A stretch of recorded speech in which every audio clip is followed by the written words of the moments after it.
안녕하세요. JD 부자연구소의 소장 조도입니다. 오늘은 달러 빼고 주식, 금, 부동산 다 오른다 라는 주제로 말씀드리도록 하겠습니다. 2020년 8월 28일 금요일 시황입니다. 다우가 장중 올해 이제 상승 전환했다 뭐 이런 기사가 있는데요. 어제 나스닥이 이제 0.34% 떨어지고 다우하고 S&P 500은 0.57%, 0.17% 올랐습니다. 기술주는 빠지고 가치주는 오른 형국인데요. 왜 이렇게 되었을까라는 거죠.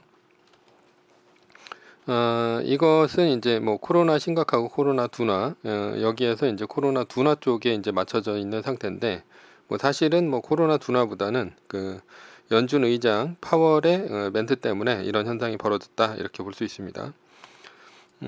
세상이 변했다. 인식 바꾼 패드, 물가 대신 고용의 방점이라는 이제 기사가 있습니다. 미국 연방준비제도 페드가 고용 목표를 강화한 것은 변화한 세상을 반영한 것이다. 월스트리트 저널에서 이제 얘기를 했고요. 페드가 평균 물가 목표제를 도입한 것은 중앙은행 정책 전환의 일대 사건으로 평가받고 있다. 물가보다 최대 고용을 강조한 것 자체가 엄청난 변화라는 것이다. 자, 이제 어려운 얘기가 나오고 있죠. 평균 물가 목표제. 이건 뭐 모르셔도 됩니다. 모르셔도 되고, 요거는 뭐 한 2%가 뭐 오르더라도 뭐 금리를 안 오르겠다 뭐 이런 얘기하고 이제 마찬가지인데요. 본격적인 리플레이션 시대가 이제 도래를 했다라는 거죠. 자, 리플레이션이 뭐냐? 디플레이션으로 지나치게 내린 일반 물가 수준을 정상 높이까지 끌어올리려고 인플레이션이 안 될 만큼 통화량을 팽창시키는 일이다라는 거죠. 그러니까 한마디로 이제 돈 풀어가지고 물가 올린다는 얘기입니다. 연준이 간단히 말하면 지금 연준의 정책이 바뀌었다고 그러는데 어떻게 바뀌었냐? 연준이 이제는 물가 잡는다고 해가지고 고용을 해치지 않는다는 얘기다라는 거죠. 1980년대 폴 볼커 연준 의장은 당시 이제 오일 쇼크로 이제 스태그플레이션이 일어나자 금리를 20%까지 올려버립니다. 기준금리를. 그 스태그플레이션은 그 오일 쇼크로 뭡니까? 기름값이 올라가면서 물가가 치솟는 거죠. 그런데 오일 값이 너무 올라가니까 기름값이 너무 올라가니까 경제는 개판된 상태입니다. 그러자 기준금리를 20%까지 올려버렸습니다. 자, 왜 그렇게 올렸을까라는 거죠. 스태그플레이션도 인플레이션 상황입니다. 인플레이션 뭐예요? 물가 가치가 올라가는 거죠. 반대로 뭐가 떨어집니까? 화폐의 가치가 떨어지는 거죠. 인플레이션은 물가가 뛴다는 얘기인데 이런 화폐 가치 하락은 화폐의 신용도가 휴지가 된다는 얘기고요.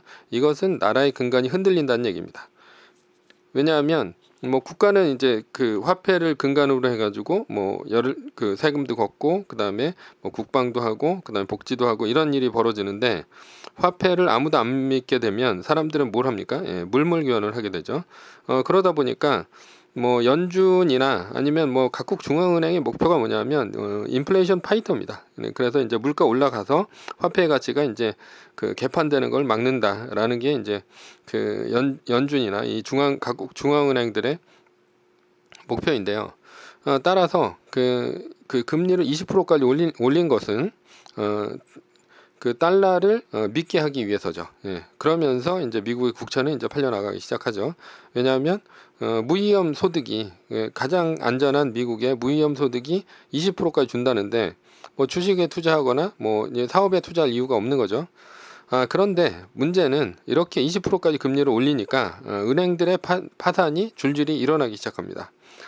가뜩이나 이제 투자할 것도 없는데 금리를 20%까지 올리니까 경기가 급냉을 하죠. 그리고 이제 대출 해소는 안 되는 상황에서 부동산 프로젝트 파이낸싱은 부도납니다. 자, 부동산 프로젝트 파이낸싱이 뭐예요? 그 뭐 건설회사한테 돈 빌려주고 아파트, 주택 같은 거 짓게 하는 거죠. 그런데 이렇게 그 금리가 높아버리니까 누가 주택을 삽니까? 주택을 안 사죠. 주택을 사도 이자를 어마어마하게 내야 되니까 차라리 월세 사는 게 낫다라는 거죠. 그러니까 주택을 안 사고 주택을 안 사니까 이제 건설회사가 파산이 나고 건설회사가 파산이 나다 보니까 저축대부조합, 그러니까 뭐 미국에 이제 저축대부조합이라고 있는데 여기가 이제 줄줄이 파산을 합니다. 한마디로 고금리의 저축대부조합, 그러니까 은행들이 파산을 한 거죠. 그러면서 이제 뭐 건설사들도 굉장히 많이 파산을 합니다. 게다가 이렇게 이제 높은 금리는 제조업체들한테는 쥐약입니다. 왜냐하면 고금리에 달러의 가치까지 높아져 버리니까 해외에서 높은 고금리 채권을 받아 먹으려고 이제 자금이 들어오죠. 그러면서 이제 그 달러가 고달러가 되죠. 그러니까 수출 경쟁력이 떨어지고 또 공장이 문을 닫죠.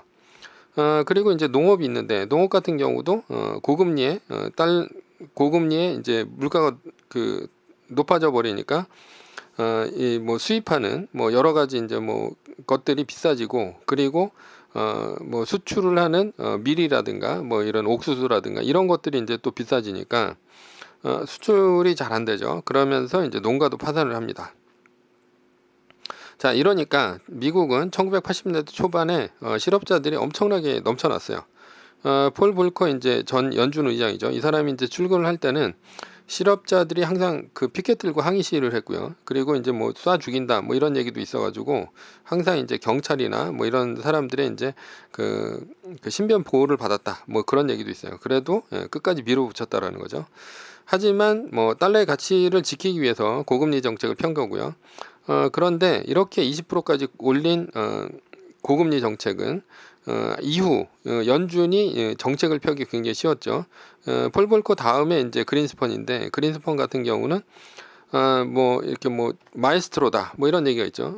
그 마에스트로가 뭐예요? 원래 지휘자 뭐 이런 뜻이죠. 그 사람이 왜 지휘자냐?